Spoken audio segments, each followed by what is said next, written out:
Happy Friday, friends! I think we can get started now that we have everyone here.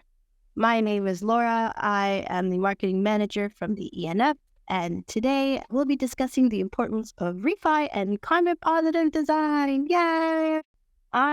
Before we begin, I wanted to point out a recent poll that the ENF has released asking the community what types of events you'd like to see more content on. So please vote away. Today, I'm joined here with Andreas from Ariel and Danny from Upland. How are you guys doing? Fantastic. Thank you. Glad to be here. Yeah. Likewise. Yeah, thank you for having us. Of course. Why don't we start with a quick round of intros and tell us about your projects, please? Yeah. Hi, I'm Andreas, the co-founder of Ariel, and we've built a platform for helping companies and individuals quantify their carbon footprint across a lot of different sources, everything from travel, transportation, to blockchain as well. We've worked with a lot of different partners like Pepsi and Calvin Harris and Shakira and a lot of other entities and Web3 projects to help them quantify their carbon footprint and figure out ways to mitigate them. So yeah, we're always excited to work with great partners, and yeah, excited to jump in and meet everyone else in the space and chat about some of the stuff we've been up to. Amazing. How about you, Danny? Hey, I'm Danny Brown-Wolf. I'm Chief of Staff at Upland. Upland is the largest app on the EOS network. We've been live since 2019, so basically almost as early as EOS has been live. And we're a Web3 metaverse platform that's really the super app for creators to come in communities, to come in together. We're mapped to the real world, so a lot of what's happening in this metaverse surrounding in Upland, in this ecosystem, is about having your community, building up your community as a neighborhood, building up businesses like metaverse entrepreneurs, whether they're opening up shop or they're UGC creators. A lot to do, and we're excited about this future and this project. That's amazing. This is really exciting. This is sustainability, ESG, and all of this is very much a passion project of mine. So I'm really happy to be here with you guys. So this week we announced that the EOS Network is climate positive in partnership with both of you. So for us on the foundation and network side, it's an important milestone because one, climate neutrality is not something that is foreign to us. We've been carbon neutral since around 2018, and it's been part of the EOS ethos. Try saying that 5 times. We're also all in an industry that has negative and a bad rap for being energy intensive and harmful to the environment. So for us, given the world today, there is a semblance of urgency to take action. But I'd love to hear from you, Danny, on what this milestone means to you and your project. I have to say that first and foremost, one of the reasons our founders decided to build on EOS was the fact that it was the first proof of stake blockchain in an environment where most of the blockchains were proof of work. And other than the throughput that it gives us with the amount of DAUs and minting that we have on the platform, remains very important to us, but it always has been the fact that it was the most sustainable from a carbon footprint perspective. And it was also important to a lot of our partners. So when we, Upland is partnered with FIFA, we're like the official FIFA metaverse partner. We partner with the NFL Players Association. All those partners in the due diligence process of starting a partnership with us also really care about, okay, you're on blockchain, what is the carbon footprint here? And so Upland has been, for the past 3 years already, making both EOS and Upland sustainable in terms of carbon footprint. And we're excited to continue this now with you guys as partners. Amazing. Thank you so much. Yeah, we've been really, really excited. And I have noticed, just to tie on to your point, that a lot of outside partners or non-Web3 native partners do kind of make it almost a prerequisite. It's just how are you dismantling this negative stereotype, or how are you being better than, for example, like everyone likes to take a crap on Bitcoin. So how are you more or less energy intensive than Bitcoin, which is both a good and a bad thing. But Andreas, I would love to see, like, in terms of like a network that you've helped offset, like, what do you think that this milestone means to like Web3 as a whole? Yeah, by and large, any proof of stake network is very efficient. And you are right. It's mostly about fighting the perception that, interacting with Web3 blockchain protocols is harmful to the environment. The EOS network has a pretty negligible carbon footprint. It's not very energy intensive at all. And we realized that once we looked through the numbers with you guys. So I do think it is by and large a perception issue. And it's great to keep these things top of mind. And that's what's led to, the transition, for example, like the merge, right? Everyone really wanted to make that transition happen. And the fact that it was top of mind in the space really accelerated that development and that change. So yeah, I think by and large, it is a perception issue at this point. And it's great to see foundations like EOS, really going above and beyond to support really cool projects and, keep this top of mind, because it is important. And I think, anyone who builds any, protocol from this point on, it is table stakes, right? Like, you have to build something that is sustainable, that isn't going to use insane amounts of energy. And so, yeah, I think like just by and large, like keeping it top of mind, supporting great projects, and just making sure that, from this point on, no matter what you're building, it becomes a pillar of your product, your protocol, your ecosystem. So I think, yeah, just keeping it top of mind and, having it as a pillar of your entity or your project is what's most important at this point. But I was really impressed to see how energy efficient the network is. Pretty impressive. That was one of the things that really stuck out to me when I first joined is, like comparatively to other networks. And even now, a lot of the networks in Web3 are becoming more energy or less energy intensive rather, which kind of brings me into this segue of regenerative finance and refi, because it is something that is intrinsically tied to Web3. So I wanted to get your thoughts on what is refi and why you think it's important. Yeah, absolutely. So I think, just to be clear, I'm not an expert in refi. However, I've worked with a lot of different partners who are building projects in the space. And yeah, I know, for example, one of our close friends and partners is building a company that essentially allows you to access projects that have been tokenized on the blockchain, and allows you to interact with them in different ways. For example, you guys probably all saw now, which became really popular toward the end of 2021. And the idea there was that you would potentially be able to sweep the floor of the lowest quality carbon projects on the market and effectively leave behind the highest quality projects that would then be, essentially have like a limited quantity of those projects, and that would drive up the price and make it a bit more costly for people to essentially, emit and then have to buy those credits to attempt to mitigate their carbon footprint.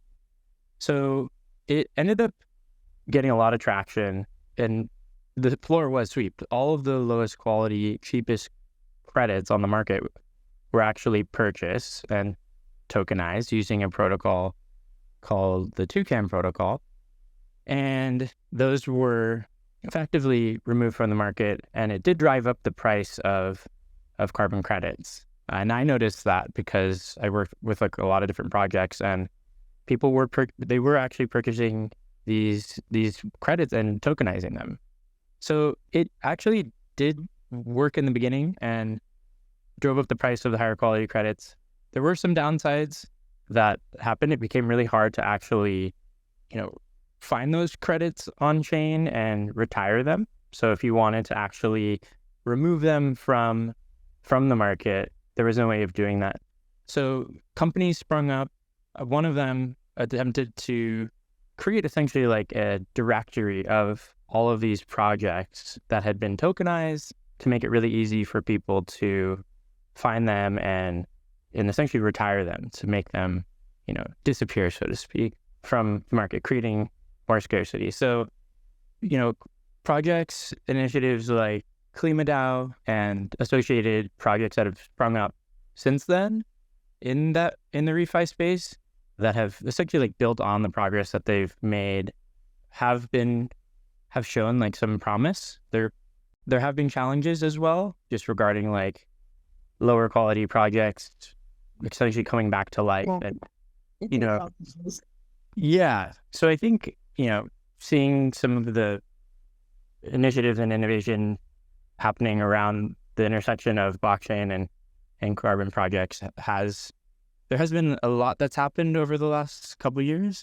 And yeah, there are a number of other companies that are, trying to essentially take those shortcomings, fix them, and make it easier for people to, access these credits and for project developers to bring them on chain. Yeah, there's a company called Flow Carbon that actually worked with Flow Carbon for a while. They're really, really cool. They're very they're super knowledgeable and are experts in the space.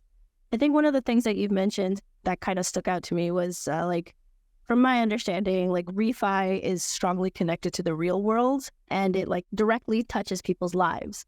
So real world assets like carbon credits, because it brings one of the advantages is it brings the actual utility of blockchain technology into focus instead on zooming in the actual technological advancements or enforcing in a too much of a radical change into old systems and approaches. So one of the things I saw that was really cool is how Web3 is connected to the real world because the financial value can flow out of the cryptocurrency space and into a small scale carbon farmer's bank account. Whereas in DeFi, a lot of the circulating money never really leaves the space and isn't converted into fiat. So it's really focused on helping people and regenerating the planet, which I think is, again, as someone who's really passionate about it, it's super cool and really important to me. I would also add that, yes, you're super right about the refi market in general, but there's also a lot more infrastructure that we can be built that's based on blockchain technology that actually contributes to the ecosystem in general, because blockchain technology allows for immutability, transparency. There are a lot of protocols being built on top of public chains that have to do with maintaining credibility. So anything like a satellite picture that can verify that certain trees have been planted at a certain time in a certain location and then hashed on the blockchain at a certain time in an immutable way, that kind of transparency and immutability that the blockchain networks allow hasn't really existed, and it's one of the biggest issues in the entire carbon market in general, with a lot of it facing okay, how do we verify? How do we make sure there isn't fraud? How do we keep on making sure that they don't cut these trees out, the next day? And if I'm across the world, how can I trust this data? So there's a lot more infrastructure based on the technology that can be built and contribute to this entire ecosystem. Yes, absolutely. I think it's also just to tie into the, principles of blockchain as well, that it is globally accessible. It helps automate positive actions. It is also a lot faster and it's not under a single jurisdiction.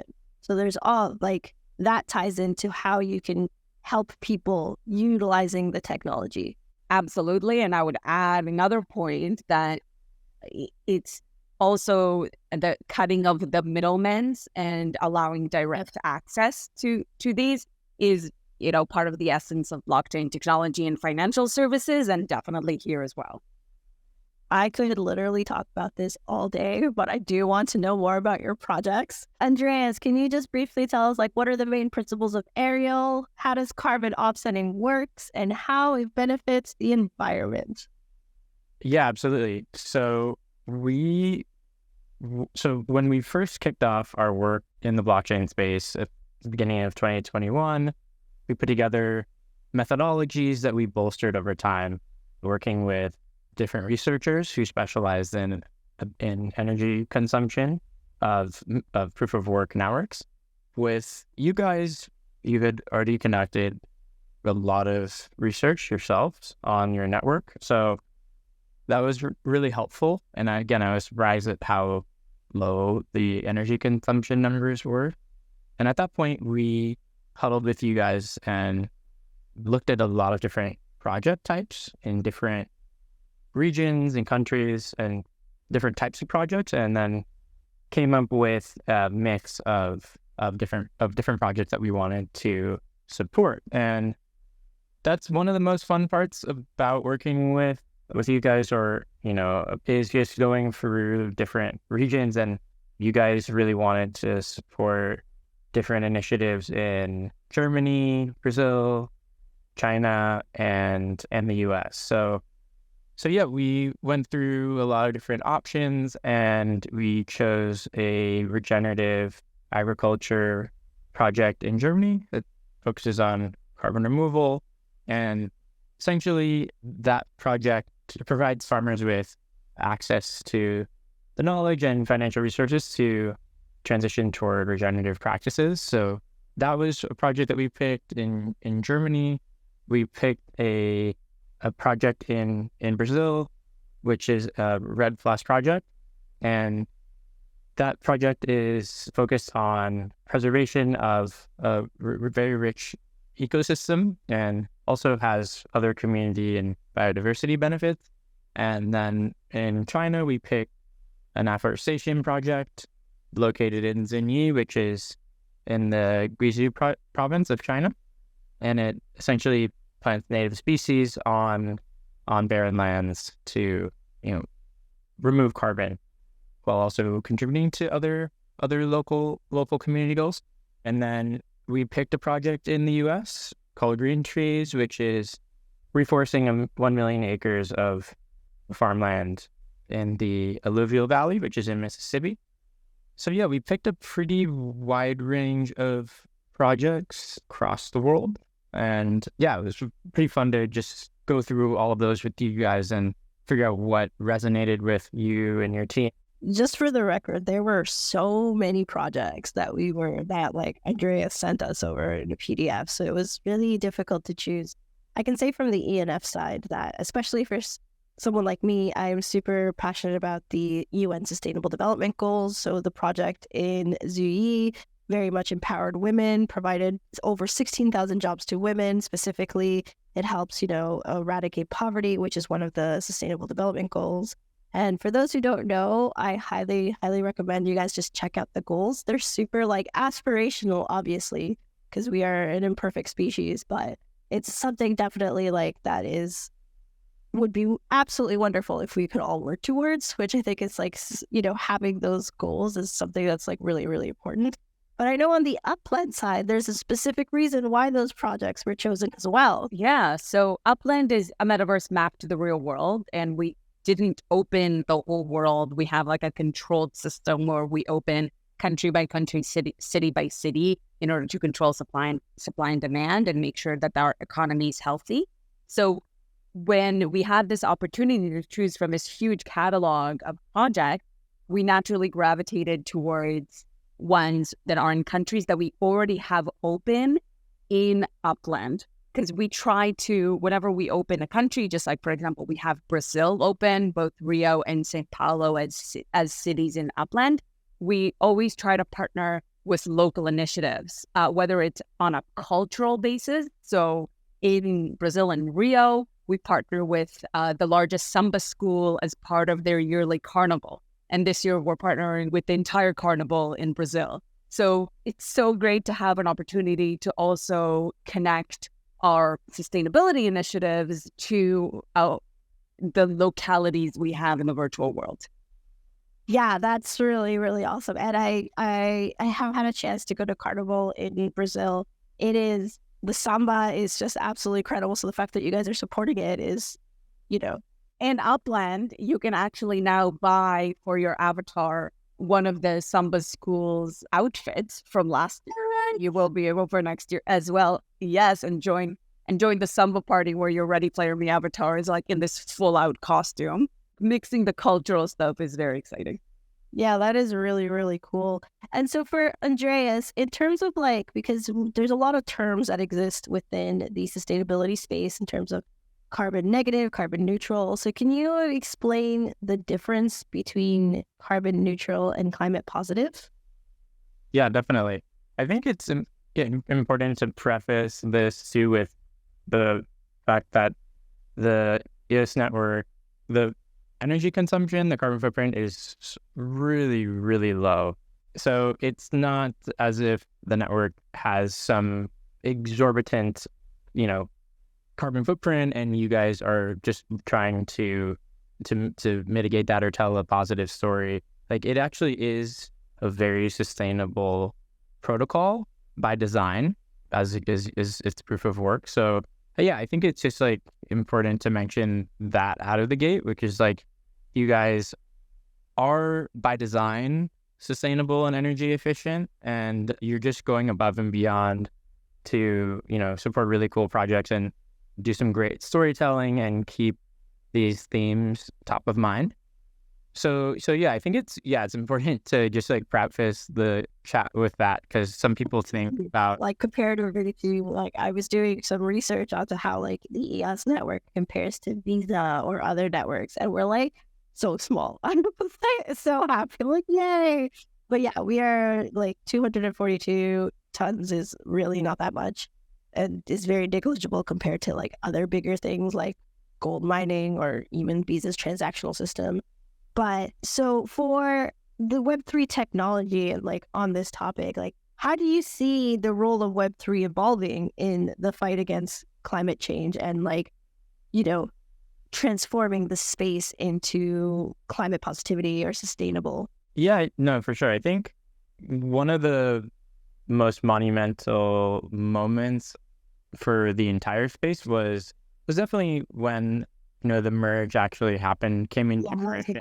Yeah, and that was just such an insane thing, and the fact that it was so smooth and that there were very few, if any, issues, at least that people noticed, was phenomenal. So yeah, I think that was one of the most monumental moments that showed that obviously you can take these actions that happen after the fact, like supporting amazing projects, but what that showed is how much more important it is to go to the actual root cause and change the architecture, change the way something is built in and of itself to be by design low energy intensive and in effect having a very low carbon footprint. So I think that demonstrated that, because for quite some time it was Band-Aid on a very bad wound, right? Supporting projects when there was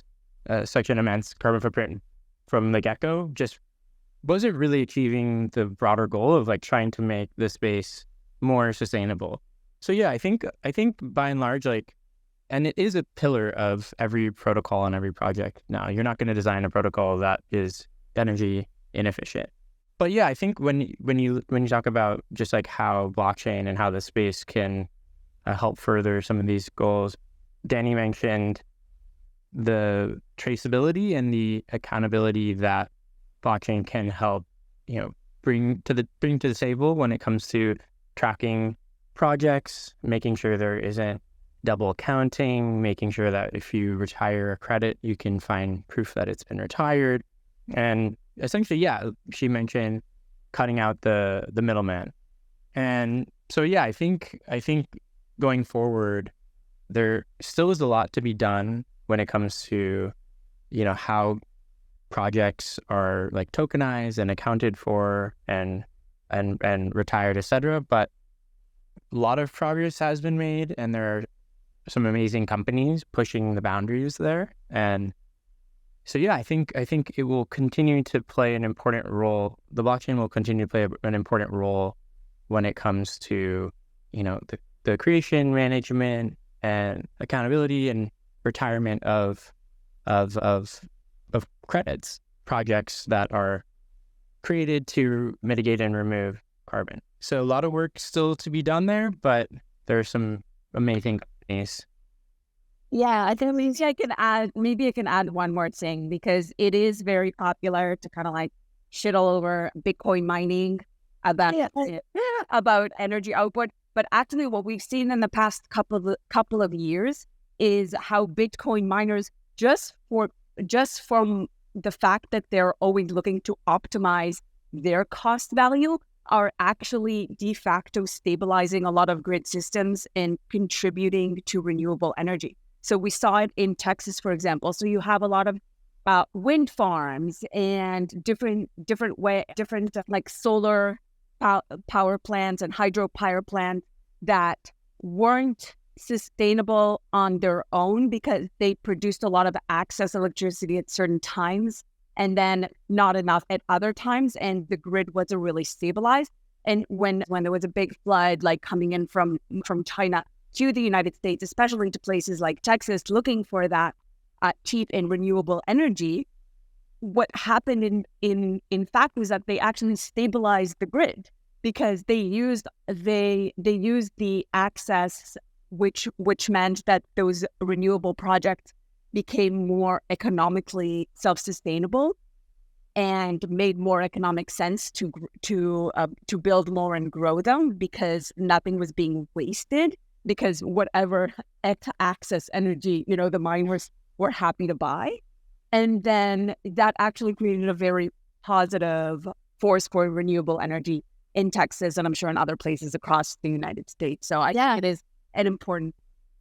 No, absolutely. And it's funny you should mention that, because the previous project I worked on, a couple projects before this one, I was working for Argo Blockchain, which was one of the first Bitcoin miners to become climate positive. And that was something that I really, really pushed for.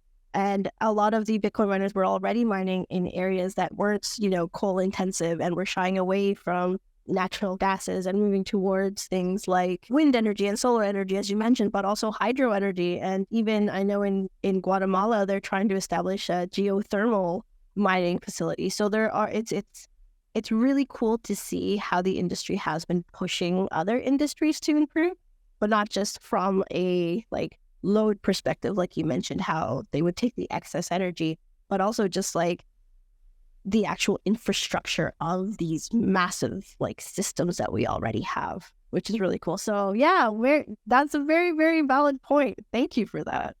For Upland, you mentioned that's something like being sustainable and always trying to do something cultural or positive with the countries that you have opened. What countries do you have open so far, and how do you encourage your users to participate in sustainability initiatives?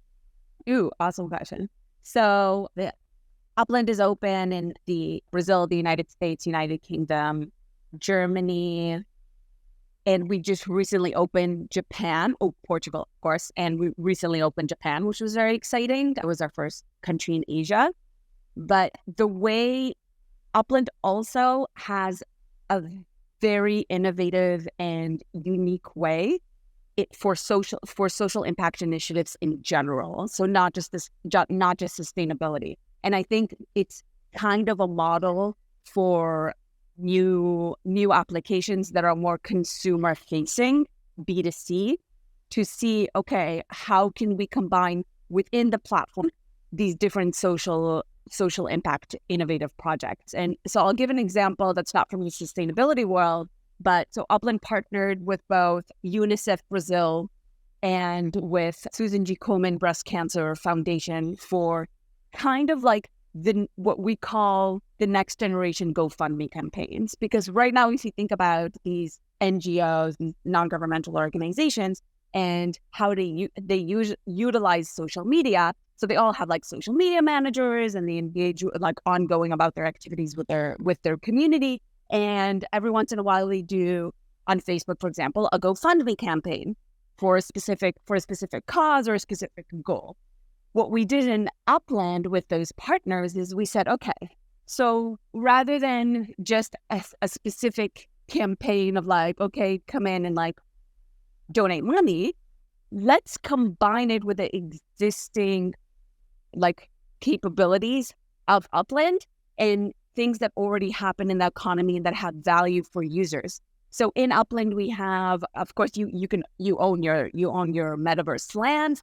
You can build a structure on it, and then our users are very excited. Just like in the real world, when they decorate their real houses for Halloween and for Christmas or holidays, they also want to do the same thing in the metaverse. And those are NFTs that are minted in Upland and owned by users. So what we did with UNICEF for last year was we did winter ornaments for sale that were beautiful, and they were like branded with the UNICEF colors. And we also had gnomes as map assets, all NFTs.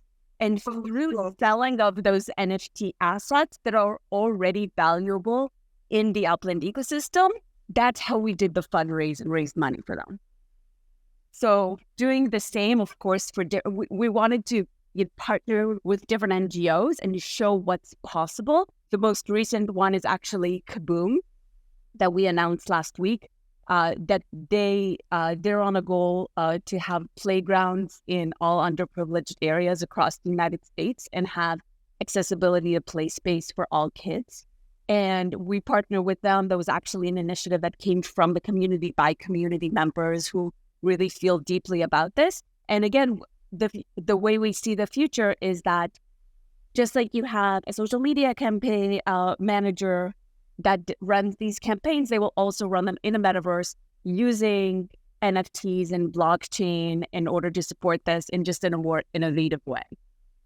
That is so cool.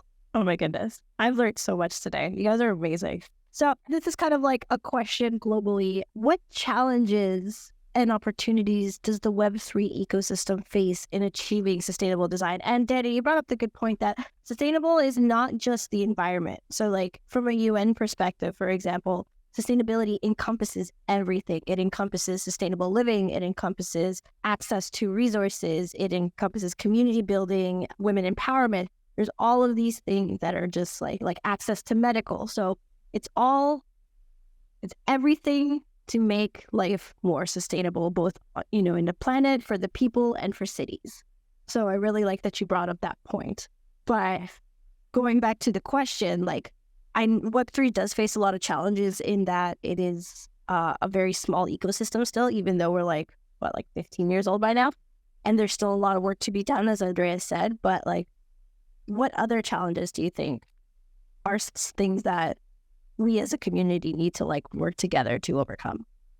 And I open this question to whoever wants to take it first. To answer that, and maybe it's a bit of a cop-out question, it's a cop-out answer, but it's really solving for just the general problems of crypto accessibility, and then all those issues that touch on, the possibilities and opportunities that we have with sustainability. They'll be solved as well, because the use cases are there. The added value of the tenets of blockchain technology are definitely there, whether it's for United Nations projects. I became aware of blockchain and crypto because of a UN building block projects helping traceability for food supply and aid supply to refugees, Syrian refugees specifically in northern Jordan. And all of a sudden it's okay, it's a real world problem that affects the UN work and just general humanitarian work around the world. Blockchain technology can solve this. But then when we're looking at mass adoption and implementation in bodies like the UN Food Program, etc., then we start facing the same problems that any DApp or any crypto project would be facing, and that the ability for the end users a lot of the, you work on one blockchain, but then a similar project or an adjacent project, maybe the identity piece of the project that's supposed to, work with the refugees is actually on another chain. And we don't really have yet the smooth bridges and interoperability that we know we'll get to, but they're not there yet, or insurance and identity verification on chain. So all those like last miles problem that are facing our industry in general, and just means we know what they are. There are a lot of great teams that are working to solve this and building a lot of that infrastructure, but it's not there yet. Absolutely. And one of the main gripes I have, so I love the Building Blocks project. It was one of the launching platforms for my thesis. I did my master's thesis in blockchain and the sustainable development goals, which is why I'm super passionate about this, is that it's still going on. It's they've saved I think they mentioned they saved $100,000 a month by just eliminating banks alone for the Building Blocks project that uses blockchain. And yeah, since 2016, they're still doing it. But there's other amazing projects out there that you don't even realize use blockchain. And it's just it's so secondary, because obviously the pressing issues are, how do we help these people? How do we, mobilize X, Y, Z, which I think is inherently frustrating. And it kind of also ties into that barrier to entry, because unless I had to learn economics, I had to learn IT, I had to learn computer science, and there was all of this stuff in my thesis research that I had to learn in order to understand the world of blockchain. So for someone in a developing country that's here's blockchain, here's how you can become a bank, that the barrier, there's so much education that needs to happen first. But I really do like this evolution of it just not being part of the conversation. It's oh yeah, this is a thing we're doing. By the way, it's on blockchain.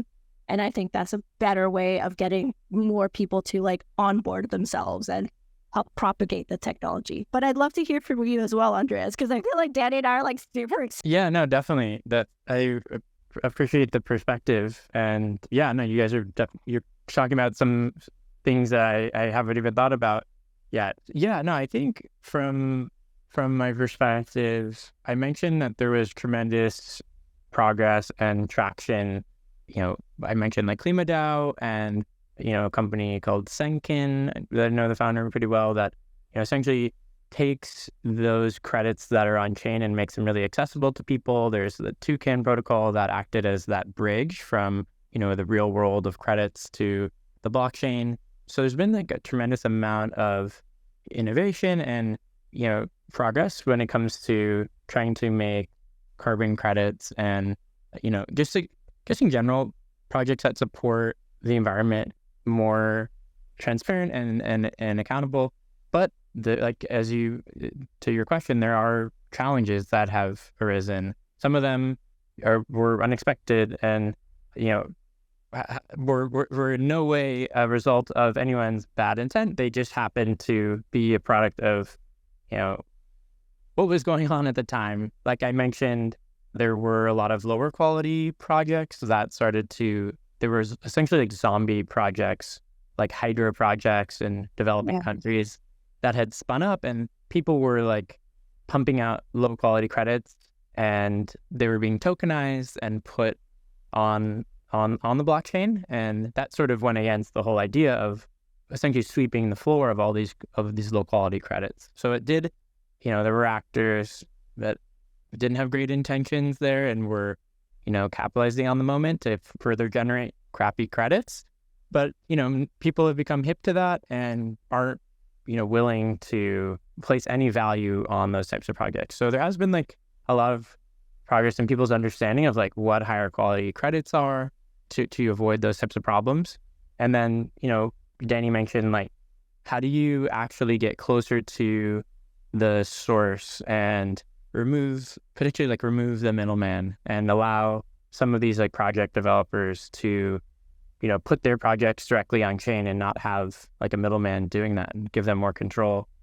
And so there's been a lot of progress there, as different project developers and project owners have actually been working really closely with some of the refi companies in the space to, have more control over that process, which is good for them because that without, having someone in the middle, they get more of the proceeds, which they can reinvest in the projects. So I think early on, there were some of these very big issues around the quality of credits and zombie projects. But going forward, I think a lot of people have learned the pitfalls and the downsides to some of those activities and have course corrected. And so, yeah, I think as we go forward, I expect to see the blockchain playing a much bigger role in the way project developers, generate their credits and track them. And it's good to see that they're getting closer to the process of fulfilling this dream of making everything more accountable and transparent, as opposed to just sort of being on the sidelines and relying on someone else to, say, tokenize the project or whatnot. So yeah, pretty optimistic. There's also this elements that you kind of touched upon on accountability. So you have both individual actors and these Web3 projects and companies that are kind of being held accountable now, whereas before it was a bit of a free for all as to, the energy intensiveness and all of the very valid critiques that, spawned out by Bitcoin, but were improved by other networks as time went on. So I like that there is kind of a duality there where we, corporations and companies are being held accountable to the best of their ability, but also at the individual level as well. Which leads to my last question is, how do you think can individuals and organizations incorporate regenerative finance principles into their own decision-making and investment strategy? That's a big one. I'm hoping that companies that kind of already have the retail as clients who are already crypto savvy or at least comfortable with this industry. So let's say Robinhood, right? For Robinhood to offer, a credit bond yield of what I would get, and that yield is actually, supporting the development of a future sustainable project that would sell carbon credits in the future. I mean, for me, it's a no-brainer to take my money out of Bank of America and put it in on a monthly to a project like that on Robinhood. So depending on, your level of crypto savviness or doing it directly, but being able to purchase these. So the users, the end users, the mass adoption of this, the easier those tools are for them to be able to invest in it, and the more familiar it looks to things that they already know, like buying Bitcoin, buying stocks, then the more mass adoption we'll see. I think a higher level than that can be some things that we're experimenting with in Upland, which is actually gamification of a lot of these things. So as an example, we're now running NFTs of totems that are simulating teas of animals that we'll have in the future. I just read that Paris Hilton just has a Tamaguchi NFT type. Oh my God, yes, I saw them. No, I haven't looked at that. But how cool would that be if you're already playing with your, NFT Tamaguchi, but at the same time in some gamified way, investing in that, or even if you just did it for the game, actually some of that revenue goes into sustainable projects or carbon offset. So tying it into cultural things, to gamification, to existing gaming platforms, those are really innovative business use cases that I think we'll start seeing more and more experimentation with. And we're very happy to lead the way and spearhead it at Upland. That's awesome. And I know, Andreas, at the individual level, Ariel has that platform that you can download, right? You want to tell everyone about that? Yeah, no, absolutely. Yeah, more broadly, your question is essentially what steps can individuals and companies take to be more sustainable, more environmentally responsible, right? I think the most important part of being aware of, the products that you're using, the companies that you're supporting, the most important part there is actually driving change as a consumer. So where you spend your money and the types of products and services and companies that you support have a direct impact on the environment, whether that's that you're looking at companies that produce fast fashion or companies that have a lot of polluting byproducts in the products and services that they offer. So I think it's more important to, as opposed to counting your personal carbon footprint and trying to take tiny actions to mitigate that. I think it's more important to keep in mind the broader themes around supporting companies and products and initiatives that have a broader impact on the health and wellness of the planet. And so, yeah, I think just keeping in mind that it's less about counting your individual carbon footprint and more about those broader themes and supporting that transition to a more sustainable. It's taking that holistic view and making sure that you're kind of mindful in all aspects of, what you do, however you can, right? Yeah, exactly. So, it's not necessarily about not trying to eat meat or, just trying to shorten your drive a little bit, but just keeping in mind like those bigger themes. Like I mentioned, like fast fashion is one where it's much more important to buy clothing that isn't going to be fall apart or be thrown out in a matter of months than it is to maybe shorten your drive by a negligible amount. So I think just keeping perspective on those broader issues and not getting caught up in some of the minutia of everything and supporting companies and products that are doing good for the world at their core. So we talked about like the EOS network just by design being sustainable. That's far more effective than a protocol or a platform that by design isn't sustainable, but that takes action to try to mitigate their environmental effects. So yeah, I think just keeping in mind, like, always look at the source of a company or a product and, just do the gut test. Like, is this company actually making things or delivering like services or whatnot to the world that are by design sustainable? And if they're not, are they taking steps to actually make those changes at the source? Because yeah, everyone knows about greenwashing and, companies.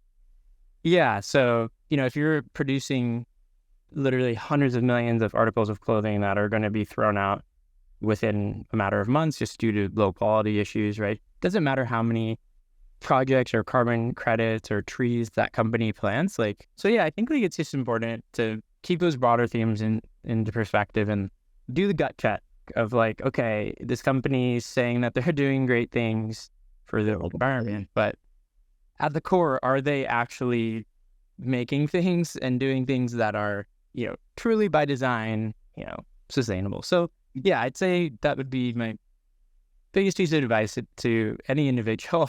And that's actually a really, really good note to end on because it's kind of forcing everyone to reflect internally, but also just like globally at like the state of like why we end up making these choices. And it's usually because it's easy and convenient and right there. So it does require like a little more mindfulness and a little more like reflection to think about like the broader impact of, not just the purchases, not just choosing, paper straws over plastic straws, but holistically, all of it at a glance.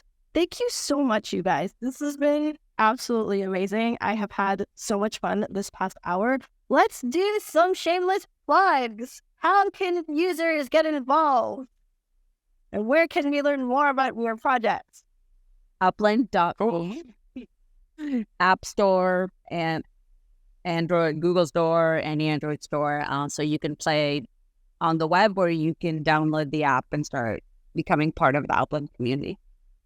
Cool. Yeah. If you check out ariel.is.is, you can check out the different products that we've built for iOS, Android, for blockchain, and for companies as well. So we have a Teams tool that's pretty cool. It you can essentially like onboard an organization pretty easily. So yeah, go check it out. And thank you so much for hosting and organizing. Oh my God, no, this has been like I said, like it's been so fun. I learned so much from both of you, and I think our community would really appreciate, the projects and stuff that is being done to, help make the world a better place. So thank you. Thank you. Bye, guys.